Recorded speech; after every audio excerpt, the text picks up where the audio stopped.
श्रीहाना चला आपल्याला पुण्याला जायचंय आता. इथं काय राहायचं नाही काय नाही. का नको? पुण्याला का नको? आपलं घर पुण्यात आहे. मग कुठं राहायचंय?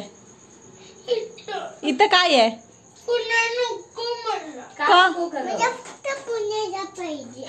पाहिजे तुला का नको पुण्यात? का रडायला काय झालं तुला? रडतोस?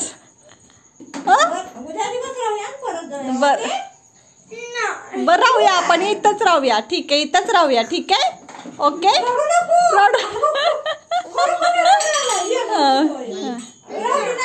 बर गौरी मावशी जाऊ दे की उद्या रे आपली परत येते. बर ठीक आहे राहू दे ठीक आहे आपण इथंच राहूया. Okay okay.